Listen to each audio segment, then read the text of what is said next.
नमस्कार, पंचतंत्र देख रहे हैं आप। आपके साथ मैं हूं दीपक व्यास। आज से ठीक 2 दिन पहले मंगलवार की दोपहर आप भूले तो नहीं होंगे जब इंसानियत का कत्लेआम कुछ मुट्ठी भर आतंकियों ने कर डाला।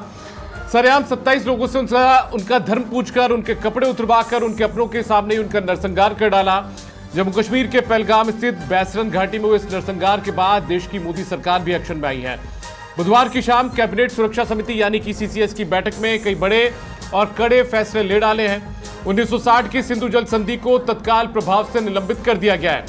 इसके साथ ही अटारी एकीकृत चेकपोस्ट को भी बंद करने का फैसला लिया गया है। पाकिस्तानियों को दिए गए वीजा को भी रद्द कर दिया गया है। दिल्ली स्थित पाकिस्तानी उच्चायोग के रक्षा, सैन्य, नौसेना और वायुसेना सलाहकारों को पीएनजी घोषित कर दिया गया और उन्हें 1 सप्ताह के भीतर भारत छोड़ना होगा। उच्चायोग में पाकिस्तानी स्टाफ की संख्या भी घटाकर 55 से 30 कर दी जाएगी, जो 1 मई तक लागू होगी। उधर प्रधानमंत्री नरेंद्र मोदी ने बिहार दौरे के दौरान आतंकवाद को लेकर दुनिया भर को भी बड़ा संदेश दे दिया है। उन्होंने कह दिया कि देश के दुश्मनों ने भारत की आत्मा पर हमला करने का दुस्साहस किया है। मैं साफ कह रहा हूं, जिन्होंने हमला किया उन आतंकियों और हमले की साजिश रचने वालों को उनकी कल्पना से बड़ी सजा मिलेगी। अब आतंकियों की बची कुची जमीन को भी मिट्टी में मिलाने का समय आ गया है। लिहाजा आज पंचतंत्र में चर्चा इसी मुद्दे पर करेंगे कि क्या ये जो बड़े फैसले देश की मोदी सरकार ने सीसीएस की बैठक में लिए हैं, उसका क्या दूरगामी परिणाम सामने आएंगे, क्या वाकई में आतंकवाद की कमर टूट पाएगी। और इसी पर चर्चा के लिए हमारे साथ में कुछ खास मेहमान जुड़ चुके हैं। हमारे साथ में जुड़ चुके हैं डॉक्टर निमिषा गौड़ जी, जो कि प्रवक्ता है भारतीय जनता पार्टी की, एकलव्य सिंह जी, जो कि राजनीतिक विश्लेषक हैं, रवि बिश्नोई हमारे डिफेंस कॉरेस्पॉन्डेंट हैं, वो हमारे साथ जुड़ चुके हैं। आप तीनों का बहुत स्वागत है। सबसे पहले निमिषा जी, आपको क्या लगता है ये जो फैसले, बड़े और कड़े फैसले जो लिए गए हैं, चाहे वीजा रद्द करने का फैसला हो, सिंधु जल संधि जो कि पिछले कई जो युद्ध हुए 1971 का, 65 का या कारगिल युद्ध, उनमें तक रद्द नहीं की गई, इस बार रद्द की गई है, इसके कोई दूरगामी परिणाम आतंकवाद की कमर तोड़ने में ठीक रहेंगे? देखिए दीपक जी, जो रवैया रहा है, एक प्रायोजित आतंकवाद देने का रवैया जो हमारे पड़ोसी देश पाकिस्तान का रहा है, उसकी नकेल तो अभी कसी जाएगी, क्योंकि हो गया। बहुत सौहार्दपूर्ण वार्ताएं भी हो गई, कई बार प्रयास कर ली, कई बार चेतावनी दी गई कि आतंकवाद को रोकिए। आतंकवाद से खुद पाकिस्तान भी जूझ रहा है, लेकिन अब जो कायराना हरकत इन्होंने की है कि हमारे मासूम निर्दोष पर्यटकों को भूना है, माफी के योग्य नहीं है। और कड़े कठोर फैसले ही लिए हैं और क्रियान्वित भी होंगे। आप देखिएगा जल्दी ही मिट्टी में मिला देंगे इनके आकाओं को, जिन्होंने आतंकवाद को पनपाया और आतंकवादियों को दुस्साहस करने की हिम्मत दी, उनको मिट्टी में मिला दिया जाएगा। देखिए दीपक जी, ये नया भारत है, न रुकता है न झुकता है। और आज नए भारत को वैश्विक समर्थन जो मिला है, वो आतंकवाद की नकेल कसने के लिए पर्याप्त है। आज जिस तरह से पूरे विश्व ने एकजुटता के साथ भारत को कड़े कदम उठाने की समर्थन दिया है और यह भी कहा है कि आप कड़े कदम उठाइए, हम आपके साथ हैं, तो हमारे प्रधानमंत्री जी कहते हैं मिट्टी में मिला देंगे तो मिट्टी में मिलके रहेंगे। और आतंकवाद एक एक आका, सुन ले आपके चैनल के माध्यम से, ये नया भारत घुस के मारेगा तुम्हारे आकाओं को। ठीक है, एकलव्य जी, सबसे पहले तो मैं आपसे जानना चाहता हूँ, जो फैसले हैं, लगातार आप भी इस पूरे विषय को बहुत करीब से देख रहे हैं, किस तरीके से लगता है आपको ये फैसले जो लिए गए हैं, चाहे सिंधु जल समझौते को लेकर हम बात करें, क्योंकि तकरीबन 80% जो वहाँ की पॉपुलेशन है या जो कृषि क्षेत्र है वो इसी पर डिपेंड है। देखिए, मैं समझता हूँ कि ये जो डिसीजंस लिए गए हैं दीपक जी, इसमें जो सबसे बड़ी मैसेजिंग है वो सबसे पहले तो ये है कि भारत ने फाइनली ये डिसाइड किया है कि अभी तक एक तरह से पाकिस्तान एज अ देश और वहाँ के सिविलियंस और टेररिज्म में एक डिफ्रेंसिएशन था, लेकिन इस बार भारत ने तय किया है कि सिर्फ आतंकवादी नहीं, जो आतंकवादियों को पनाह देते हैं, जो एक तरह से गढ़ है आतंकवाद का पाकिस्तान देश, उसको और उसके सिविलियंस को भी इसका अंजाम भुगतना पड़ेगा। ये सीधा संदेश है। आप देखें कि जैसा कि आपने बताया भी कि पाकिस्तान का लगभग करीब 80% एग्रीकल्चर जो है वो इंडस वाटर ट्रीटी के माध्यम से जो वहाँ पे पानी पहुँचता था उसी पे निर्भर है। तो इसका सीधा इफेक्ट वहाँ के उन सिविलियंस पे, वहाँ के उस रीजन के फार्मर्स पे पड़ेगा। दूसरी बात मैं आपको बताऊँ कि एक जो अटारी वाघा बॉर्डर पे जो वहाँ पे जो कार्यक्रम चलता था उसको बंद किया गया है, उसके लिए तो मैं व्यक्तिगत तौर पे प्रधानमंत्री जी का धन्यवाद देना चाहूँगा, क्योंकि मुझे लगता था कि उससे बड़ा सर्कस हमारे देश में कहीं नहीं होता है। एक देश जो हमारे ऊपर आतंकवाद करता है, जिसमें कि सिविलियंस मारे जाते हैं, उसके साथ हम किसी भी प्रकार का कोई भी कार्यक्रम क्यों करें। तो उससे भी मैं समझता हूँ कि एक संदेश गया है। उसके अलावा जिस तरह से पाकिस्तान से जो भी डिप्लोमेटिक टाइज कर दिए गए थे उसको जिस तरह से मिनिमाइज किया गया है, उसमें भी एक बहुत बड़ा संदेश है। पाकिस्तान के नागरिकों को कह दिया गया है कि तुम्हारे लिए भारत में कोई जगह नहीं है। उनका वीज़ास कैंसिल करके उनको निर्धारित समय दे दिया गया है कि इतने समय में भारत को छोड़ो। परंतु फिर भी मैं कहना चाहूँगा दीपक जी कि देखिए, ये जो कैबिनेट कमेटी ऑन सिक्योरिटी जो CCS जो होती है, उसकी जो मीटिंग होती है, उसकी सबसे जो गजब की बात होती है कि उससे जो बाहर आता है वो तो मैसेजिंग के लिए होता है, लेकिन द रियल एक्शन लाइज जो उसमें जो कि बाहर नहीं आता है। और मैं समझता हूँ भारत जो 2014 से पहले था, और इनफैक्ट मैं कहूँगा कि 2019 में भी जो भारत था, आज भारत की स्थिति बहुत अलग है। आज भारत के पास मतलब विश्व में हर देश का सपोर्ट ही नहीं है, उसके अलावा मैं आपको कह सकता हूं कि भारत में वो कॉन्फिडेंस है कि irrespective of that support Bharat वो करेगा जो भारत को सही लगता है। और मैं जहां तक मोदी जी को मैंने भी लगभग 2 दशक से ज़्यादा से फॉलो करा है, और जो मैं समझता हूं कि उनका जब वो एक निर्णय कर लेते हैं तो और जो मतलब उसके लिए 10 वर्ष तक उस निर्णय के लिए, यदि कभी ऐसा निर्णय लेने के लिए ज़रूरत पड़े तो 10 वर्ष तक उन्होंने भारत को उस निर्णय लेने के लिए सशक्त किया है, उसके लिए प्रिपेयर किया है।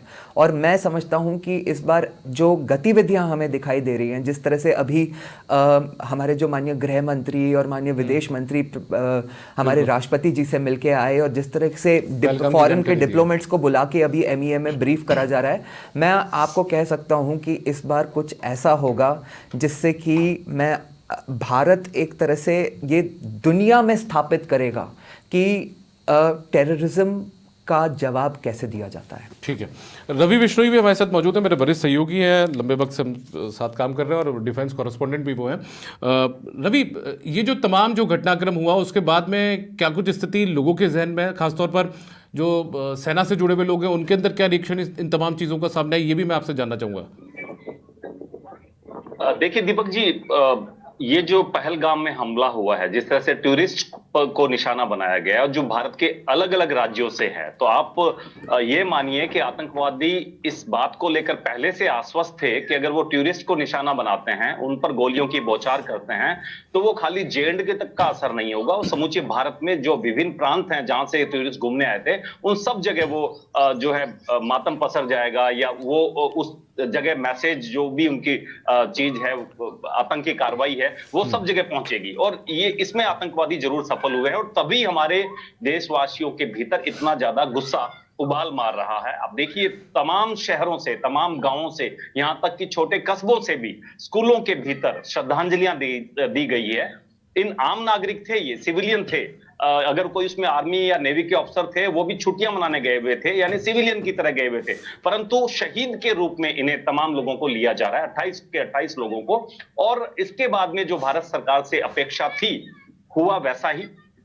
गृह मंत्री तुरंत एक्शन में आते हैं, प्रधानमंत्री विदेश दौरे को छोटा करके वापस लौटते हैं, तुरंत एयरपोर्ट पर मीटिंग लेते हैं, CCS की मीटिंग होती है, और बाद में एक प्रेस ब्रीफिंग होती है। जैसा कि हमारे साथी बता रहे थे, बताने वाली चीज मीडिया को बताई गई है। उस प्रेस कॉन्फ्रेंस को मैंने भी सुना, देखा और समझा। वहां 5 पॉइंट बोलकर बताए गए जो पाकिस्तान पर प्रतिबंध लगाए गए, इसके अलावा किसी तरह के सवाल पूछने की मनाही थी। वजह साफ है, CCS में सिर्फ ये 5 सवाल ही डिस्कस नहीं हुए थे, वहां बहुत सी अन्य चीजें भी डिस्कस हुई होगी जो आने वाले वक्त में हमें पता चलेगी, और एक भारतीय का सीना गर्व से चौड़ा करने के लिए प्राप्त होगी, इस बात में कोई दो राय नहीं है। परंतु देखिए, ये जो 5 चीजें लागू की गई है पाकिस्तान पर, ये बहुत बड़ा कूटनीतिक कदम है, जिससे पाकिस्तान निश्चित रूप से घबराहट में आएगा, निश्चित रूप से वहां का आमजन भी परेशान होगा, वहां की सेना तो परेशान होगी ही होगी।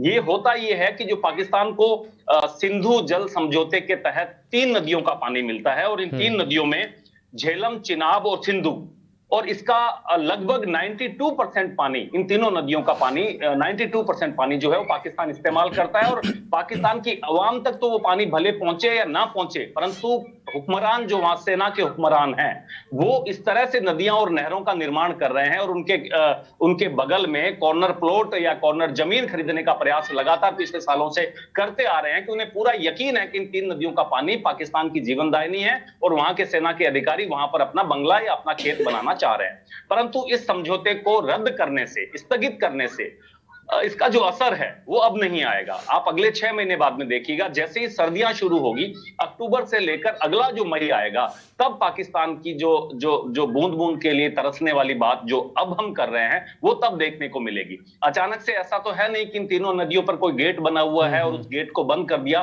तो वो पानी वहां प्रवाहित होना बंद हो जाएगा और वो पानी हिंदुस्तान में रह जाएगा। अभी तक वहां किसी तरह का डैम या किसी तरह का पानी रोकने के लिए जो स्ट्रक्चर होता है वो नहीं बना हुआ है। हाँ, भविष्य में ये चीजें जो है काफी कारगर सिद्ध हो सकती है, न केवल भारत के लिए बल्कि पाकिस्तान और पाकिस्तान में जो आतंकवाद है उसकी कमर तोड़ने के लिए। इसके अलावा जो बाकी के 4 पॉइंट्स हैं, राजनयिकों की वापसी है, चाहे आप अटारी बॉर्डर को बंद करने की बात कर रहे हैं, चाहे आप भारतीय दूतावास में जो कार्मिक हैं उनको इस्लामाबाद में उनकी संख्या कम करने की बात कर रहे हैं। रवि, एक चीज और मैं जानना चाहूंगा, ये जो फैसले लिए गए, तमाम फैसले जो कल रात को सीसीएस की मीटिंग में लिए गए, उसके बाद में चूंकि आप तो खुद बॉर्डर के इलाके को बहुत अच्छे तरीके से कई वर्षों से जानते हैं, वहां पर भी कोई हलचल बढ़ी है क्या?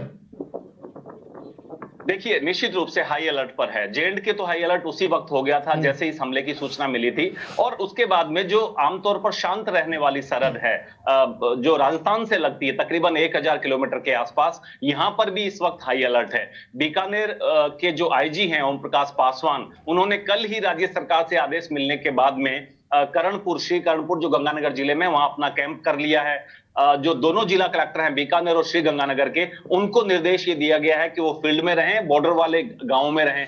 थानाधिकारियों को सीएलजी और जो बॉर्डर मित्र हैं उनके साथ बैठक करने का जो है वो निर्देश दिया गया है। बॉर्डर पर नाकेबंदियां या यूं कहे कि बॉर्डर की तरफ जाने वाले रास्तों की चेकिंग, ये तमाम जो प्रिकॉशंस होते हैं वो अपनाए जाने शुरू हो चुके हैं। परंतु इससे एक कदम आगे बढ़ते हुए बॉर्डर के जो लोग हैं वो भी अब सतर्क हो चले हैं। उनका देखिए, बॉर्डर के लोग हमेशा से, आप एक यहां से बॉर्डर से 300 किलोमीटर दूर, मैं वापस आता हूं, एक बार बॉर्डर मैं वापस आता हूं आपके पास। निमिषा जी मेरे साथ मौजूद। निमिषा जी, आज सीसीएस की बैठक के बाद जो फैसले लिए गए और जो तमाम जानकारी एमईए के जो सचिव है, विदेश सचिव है, उन्होंने दी, इसके बाद में पाकिस्तान में भी आज एनएससी की बैठक हुई है। उसमें यह कहा गया है, शहबाज शरीफ की जो अध्यक्षता में बैठक थी, कि यदि इस तरीके का जो भी पानी रोकने का या जो फैसला लिया गया है या दिशा बदलने की कोशिश की गई तो इसको युद्ध की कार्रवाई माना जाएगा। ये वहां से बातें सामने आई हैं।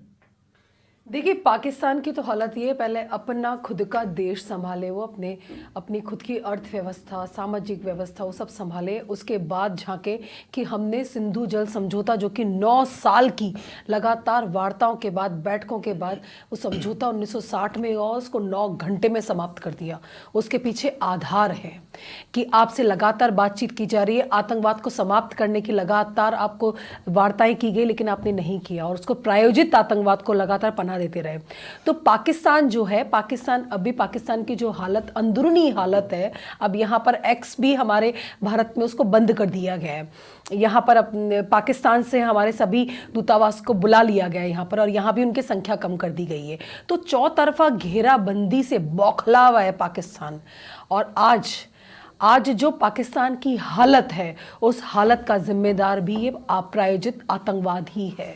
भारत मजबूती से खड़ा है सामने, और आप ये देखिए, भारत तो मजबूती से खड़ा है, लेकिन उन्होंने कहा कि इसको युद्ध की कार्रवाई के तौर पर देखिए, माना जाएगा। युद्ध की कार्रवाई तो आप, अघोषित युद्ध तो वैसे भी आप करते रहिए, युद्ध तो पहले भी होते रहे। दीपक जी, आतंकवादी घटनाएं कितनी हुई है भारत में। जिस जयपुर के स्टूडियो में हम बैठे, 5 सीरियल बम ब्लास्ट हुए थे यहाँ पर भी, मुंबई बम ब्लास्ट, कहीं नहीं छोड़ा इन्होंने, पूरे देश के अंदर हाहाकार मचा के रखा आतंकवाद ने। अब जम्मू कश्मीर तक वो सीमित हो गया था, लेकिन ये नया भारत है हमारे प्रधानमंत्री जी के नेतृत्व से, इसको जम्मू कश्मीर से भी बाहर निकाल के फेंका जाएगा। एक विकास के पायदान पर तेजी से बढ़ रहा था जम्मू कश्मीर, बर्दाश्त नहीं हुआ इन्हें।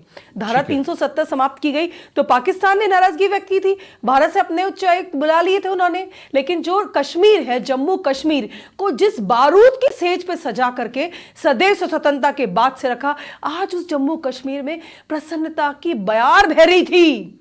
इन आतंकवादियों ने जो दुस्साहस किया, इसका जवाब तो पाकिस्तान और पाकिस्तान के आकाओं को देना ही मैं एकलव्य जी एक्चुअली क्योंकि आपने जो सवाल पूछा इसके बारे में मैं भी कुछ मैं एक चीज मैं भी आपसे ये सवाल पूछना चाह रहा था, ये क्या पाकिस्तान की तरफ से ऐलानिया जंग मान लिया जाए इसे? नहीं, मैं आपको बताता हूँ दीपक जी, मुझे ऐसा लगता है कि ये जो सिंधु जल समझौते का जो पानी रोकने की भारत ने बात करी है और उस पर पाकिस्तान ने जो ये एक तरह का स्टेटमेंट दिया है कि अगर यदि भारत ने इस जल के साथ कोई छेड़छाड़ करी, वो की दिशा बदलने की कोशिश, कुछ भी करा, इसके साथ बेसिकली कोई भी किसी भी तरह का कोई चेंजेस किए या कोई छेड़छाड़ करी, तो इसे एक तरह से जंग का ऐलान माना जाएगा। तो मैं आपको बता दूं कि मुझे ऐसा लगता है कि मोदी जी भी यही चाहते हैं। मुझे लगता है कि भारत ये जो जिस तरह के डिप्लोमेटिक प्रेशर्स बना रहा है और इस तरह का ये जो 5 जो डिसीजंस लिए गए हैं, यदि इससे अगर पाकिस्तान में जो उनमें मतलब ये मुझे लगता है कि ये ऊपरी उत्सुकता ही है वैसे तो, लेकिन फिर भी यदि अगर इस उत्सुकता में कहीं उनमें कोई पागलपन छा जाता है और अगर उन्होंने एक भी कदम, अगर कोई मिलिट्री कदम भारत के अगेंस्ट उठा लिया, तो वो एक तरह से भारत को एक लाइसेंस मिलेगा पाकिस्तान का संपूर्ण विनाश करने के लिए। मेरी ये समझ है कि जो पाकिस्तान ने कहा है, मोदी जी भी यही चाहते हैं। दूसरी बात मैं आपको कहूं, और मैं आप देखिए, अगर आज आप ललकारना हो गया ये तो नहीं, मैं आपको बताऊं, देखिए दीपक जी, इंपॉर्टेंट है बड़ा कि आज जब बिहार में मोदी जी बात कर रहे थे तो आपने देखा होगा कि उन्होंने अचानक से मतलब बिहार की एक पॉलिटिकल रैली में, मधुबनी में, उन्होंने अचानक से इंग्लिश में कुछ शब्द कहे। वो बिहार को एड्रेस नहीं कर रहे थे, वो पूरी दुनिया को संदेश दे रहे थे। और वो क्या संदेश दे रहे थे पूरी दुनिया को?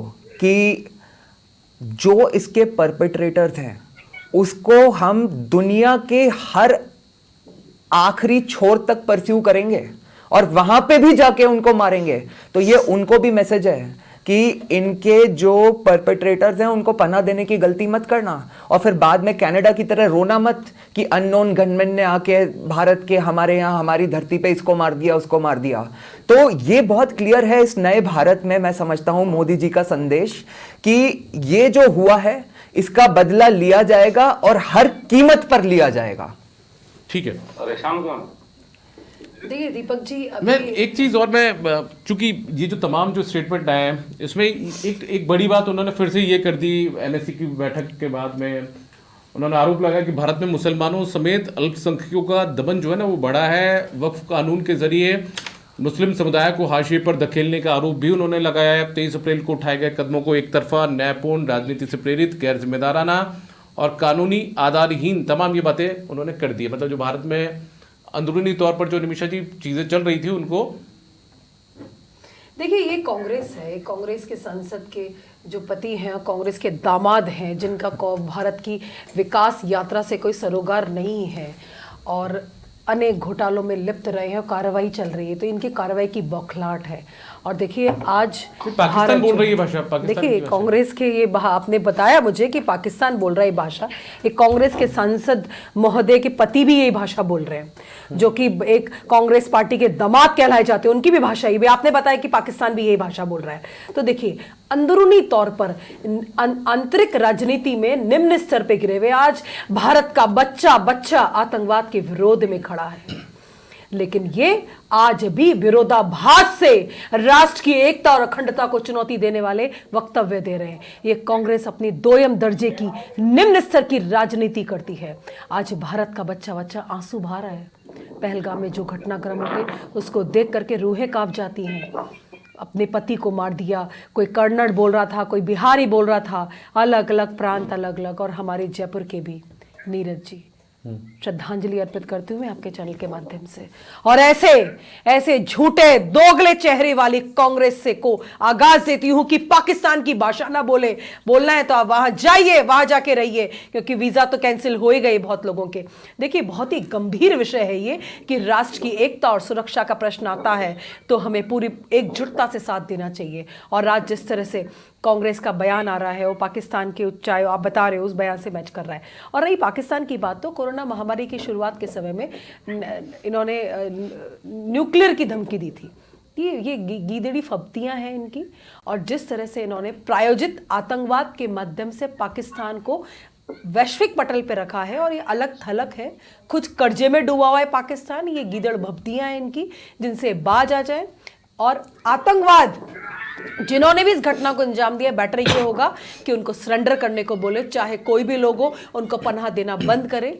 और हमारे प्रधानमंत्री जी ने तो लाल किले की प्राचीर से कहा था, पाकिस्तानी आए हमसे मुकाबला करे, गरीबी हटाने का मुकाबला करे, हमारे युवाओं की समृद्धि का मुकाबला करे। लेकिन ये पाकिस्तान है, ये गीदड़ फप्ती करता रहता है और आतंकवाद को पनाह देता है। एक ये भी ना बहुत समझना जरूरी है कि आज भारत और पाकिस्तान में जो डिफरेंस है वो इतना विशाल डिफरेंस है कि देखिए, मैं आपको बताऊं, जैसे चाहे आप मिलिट्री माइट की बात करें, चाहे उनकी इकोनॉमिक स्ट्रेंथ की बात करें, आज आप देखिए अभी क्या हो रहा है दीपक जी कि पाकिस्तान एक जिसे कहते हैं ना, एक अपनी स्ट्रेटेजिक पोजीशनिंग कर रहा है कि हम जब बातें कर रहा है कि हम जवाब दे सकते हैं, हम ये कर सकते हैं। परंतु आपको याद होगा आज से 4-5 वर्ष पहले जब कैप्टन अभिनंदन वाला भी हुआ था, तो आपको ध्यान होगा कि उनके एक सांसद ने पार्लियामेंट में उनके सदन के पटल से कहा था कि हमारे जो चीफ ऑफ आर्मी हैं, जब हमारी उस नेशनल सिक्योरिटी मीट के लिए आए तो प्राइम मिनिस्टर के सामने उनके कदम डगमगा रहे थे, उनके पैर कांप रहे थे कि अभिनंदन को वापस भेज दीजिए, नहीं तो आज रात को मोदी क्या कर देगा हम नहीं जानते। तो मैं आपको ये बता सकता हूं, आपने पता नहीं शायद एक बयान सुना या नहीं, जो लश्कर तैयबा के जो चीफ हैं, जिन्होंने आज से 1 वर्ष पहले एक स्टेटमेंट दिया था कि 1 वर्ष में कश्मीर को फिर से हम कलमे वाला कश्मीर बना देंगे। और अभी कल रात को उन्होंने स्टेटमेंट इशू करा है कि अरे भाई, इंडियन मीडिया, पहले तो इन्होंने इसकी जिम्मेदारी ले ली थी, इनका जो फाल्कन स्क्वाड है, और कल रात को उन्होंने वीडियो जारी करा है कि ये इंडियन मीडिया मेरे बारे में क्यों बोल रही है, मेरा इस अटैक से कोई लेना देना नहीं है। तो मैं आपको मतलब पूरा आश्वस्त कर सकता हूं कि इंडिया की जो मिलिट्री माइट है आज की डेट में, वो उसके सामने पाकिस्तान सरवाइव ही नहीं कर सकती। और पाकिस्तान की तो अभी ऐसी स्थिति है कि ये भी देखना अभी आवश्यक है दीपक जी कि जो इनका जो वेस्टर्न बॉर्डर है अफगानिस्तान के साथ, वहां पे इनकी जो हालत है, मैं आपको बता सकता हूं कि इनके पास इतने पैसे भी नहीं हैं कि वो उस आर्मी को वहां से मोबिलाइज करके इस यहां तक लेके आके मतलब फुल माइट के साथ भारत से लड़ाई कर पाए। ये हालात है पाकिस्तान। वापस आऊंगा आप लोगों के पास में, एक बार रवि के पास चलते हैं। रवि, अभी एकलव्य जी भी जिस बात का जिक्र कर रहे थे कि क्या उतनी सैन्य क्षमता पाकिस्तान के पास नहीं है जितनी कि वो हिंदुस्तान से मुकाबला कर सके, यदि ऐसी परिस्थिति जंग की नौबत आती भी है तो आपको क्या लगता है? देखिए, परोक्ष युद्ध की तो कोई संभावना अभी भी नजर नहीं आ रही है। इसका इलाज पाकिस्तान का जिस तरह से कूटनीतिक स्तर पर किया जा रहा है, उससे ही इसका लगभग 80% के आसपास इलाज हो जाएगा। उसके बाद में मोदी जी हो सकता है हमारे देश की सेना एक बार फिर से इनके लॉन्च पैड जो है वो नष्ट करके अपनी सैन्य कार्रवाई का प्रदर्शन कर दे। परंतु इस बात की कोई संभावना दूर दूर तक नजर नहीं आ रही है कि परोक्ष युद्ध जो पहले होते आए हैं उस तरह से होगा। क्योंकि देखिए, पाकिस्तान की भी स्थिति ऐसी नहीं है और युद्ध की बात करना बहुत आसान है। युद्ध लड़ना, चाहे एक गोली चलाई जाए, चाहे एक मोर्टार चलाई जाए, चाहे न्यूक्लियर बम की धमकी दी जाए, ये अपने आप में बहुत ही बड़ा स्वरूप होता है। निश्चित रूप से हमारी सेनाओं के हौसले बहुत बुलंद है और भारतीय सेना किसी भी एक सिंगल आदेश पर किसी भी हद तक जाकर अपने कार्रवाई को अंजाम दे सकती है। परंतु हिम्मत पाकिस्तान में भी नहीं है और ये आज के परिप्रेक्ष्य में ऐसा लग भी नहीं रहा कि युद्ध जैसी स्थिति जो है वो भारत लेकिन रवि, पानी को रोक रहे हैं, उसको दिशा बदलने की बात कहकर ये करना कि ये युद्ध की कार्रवाई माना जाएगा, ये दिए। एक सूचना ये भी आ रही है दीपक जी कि सेना के हालत बहुत खराब है पाकिस्तान की, थर थर कांप रहे हैं वो लोग। जो सूचना आ रही है पीओके से आ रही है, वो लौट रहे हैं, बुरी तरह कांप रहे हैं वो दीपक लोग। जी, एक्चुअली इसमें मैं एक चीज ऐड करना चाहूंगा, रवि जी की बात को ही आगे बढ़ा रहा हूँ, एक तरह से रवि जी की बात को ही आगे बढ़ा रहा हूँ। एक छोटी सी बात बस ऐड कर रहा हूँ। जो बयान आया है जी, पाकिस्तान का जो बयान आया है उसको इस नजर से भी दीपक जी देखा जाना चाहिए कि पाकिस्तान के हुक्मरानों को अपनी सेना के लिए भी बयान देना है और अपनी आवाम को भी हौसला अफजाई करके बयान देना है। युद्ध जैसी स्थिति इस 5 पॉइंट्स के बाद में पाकिस्तान के हुक्मरान अगर बयान दे रहे हैं तो निश्चित रूप से ये अपने दिल बहलाने वाली सी बातें हैं। दिल बहलाने को गालिब ख्याल लड़ना पाकिस्तान के लिए कोई हंसी खेल नहीं है। हिंदुस्तान नो डाउट किसी भी सूरत में अपने इन देखिए, देश का सबसे बड़ा व्यक्ति, मुखिया, प्रधानमंत्री अगर एक चुनावी रैली में भी ये बात कह रहे हैं कि चाहे इनके हमला करने और करवाने वाले चाहे कहीं भी किसी भी कोने में छिपे हों, वो अपनी आवाम से, अपनी जनता से इस तरह का वादा कर रहे हैं, तो निश्चित रूप से ये तो तय है कि सर्जिकल स्ट्राइक जैसी स्थिति तो आएगी, परंतु युद्ध की मैं संभावना से मुझे नहीं लगता कि दूर भी बात रखना चाह रहे थे। मैं बस इसमें ऐड करना चाह रहा था कि मैं भी ये मानता हूं कि शायद परोक्ष युद्ध की स्थिति नहीं आए, लेकिन वो इसीलिए नहीं आएगी क्योंकि पाकिस्तान की क्षमता ही नहीं है। और मैं आपको गारंटी देता हूं दीपक जी, मेरा असेसमेंट ये है कि ये सारी चीजों के बाद भी काइनेटिक एक्शन तो होगा, और वो सिर्फ टेररिस्ट के लॉन्च पैड्स तक नहीं होगा, क्योंकि वो तो 16 में भी हुआ था और 19 में भी हुआ था। तो टेररिस्ट तो मर जाते हैं, टेररिस्ट तो सर मैं एक छोटी सी बात कंप्लीट कर लूं बस। मुझे ऐसा लगता है कि टेररिस्ट को तो आप मार दो, टेररिस्ट तो मरने को मतलब अपने जिसे वो कहते हैं ना मजहब के लिए कुर्बान होना, वो तो इसको अपना प्रिविलेज समझते हैं। टेररिस्ट तो मर जाते हैं, 3 लाख टेररिस्ट हैं, 3000 मार दो, क्या फर्क पड़ जाएगा उनको। इस बार मेरा जो प्रेडिक्शन है दीपक जी, कम से कम एलओसी के क्लोजेस्ट जो इनका कम से कम कोई ब्रिगेडियर हेडक्वार्टर टाइप की कोई चीज होगी, भारत कम से कम उनका कुछ ना कुछ मिलिट्री पे अटैक करके उनका नुकसान अवश्य करके एक मैसेजिंग करेगा। देखिए, राष्ट्रीय सुरक्षा के मुद्दे हैं ये, और राष्ट्रीय सुरक्षा के मद्देनजर जो भी हमारे देश के प्रधानमंत्री, रक्षा मंत्री जी और गृह मंत्री जी तय करेंगे, सीसीएस की मीटिंग में तय कर चुके। दीपक जी, बस एक ही मुद्दा है कि आज आतंकवाद के विरोध में पूरा विश्व एकजुट है और पूरे भारतवासियों को एकजुट होकर के श्रद्धांजलि अर्पित करते हुए और इसको भारत को माकूल जवाब देने के लिए अपने आप को तत्पर करते हैं। और देखिए दीपक जी, मैं एक बात कहना चाहूंगी, क्योंकि कहने वाली तो नहीं है लेकिन फिर भी सुनना होगा आपको। आतंकवादी हमले बहुत हुए हैं, जयपुर में भी सीरियल बम ब्लास्ट बिल्कुल हुआ, बेंगलोर में, दिल्ली में, बॉम्बे में अनेक हुए, लेकिन इतनी तड़प, इतना गुस्सा, इतना विश्वास भारत के प्रधानमंत्री पर कभी नहीं रहा, क्योंकि इससे पहले ढूलमुल रवैये के साथ में आतंकवाद के खिलाफ कोई कार्रवाई करी नहीं करी, लेकिन ढूलमुल रवैया रहा। ये नया भारत है, ये 140 करोड़ देशवासी एकजुट होकर के जो आतंकवाद के विरोध में खड़े हुए हैं, वो देखने लायक है। और देखिए, इसके परिणाम जल्दी आपके सामने आएंगे। रवि, आखिरी में बहुत संक्षिप्त टिप्पणी आपकी, आप कुछ कहना भी चाह रहे थे।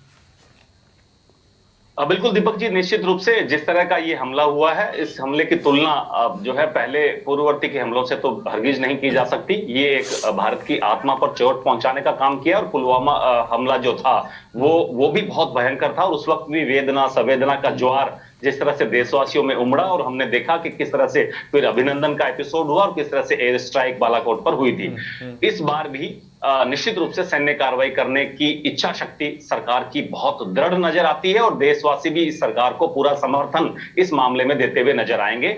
रही बात आने वाले वक्त में क्या होगा, तो मैं निश्चित रूप से इतना कह सकता हूं बॉर्डर इलाके का निवासी होने के नाते कि बॉर्डर के लोग, चाहे सरकार हालांकि जो बैठे हैं बीजेपी की महिला नेत्री यहां पर, भले ही वो किसी पुरानी सरकारों को कोसती रहे, पर इस बात में कोई दो राय नहीं कि समय के साथ साथ भारतीय सेना ने माकूल जवाब पाकिस्तान का दिया है, और भारत के जो भी प्रधानमंत्री रहे उन्होंने भी अपना भरसक प्रयास किया है। इस बार बात कुछ अलग है, और वैश्विक परिदृश्य इस तरह का है कि भारत इस बार बड़ा कदम उठा सकता है। चलिए, बहुत शुक्रिया आपका रवि बिश्नोई, आप हमारे साथ जुड़े, साथ में डॉक्टर निमिषा गौड़ और एकलव्य सिंह, आपका भी बहुत शुक्रिया। तो कुल मिलाकर अब सब लोगों को इंतजार है कि केंद्र सरकार ने, मोदी सरकार ने जो फैसला लिया है उसका क्या असर, दूरगामी परिणाम यहाँ पर आतंकवाद की कमर तोड़ने में सामने आते हैं। फिलहाल पंचतंत्र मित्र इजाजत दीजिए, नमस्कार।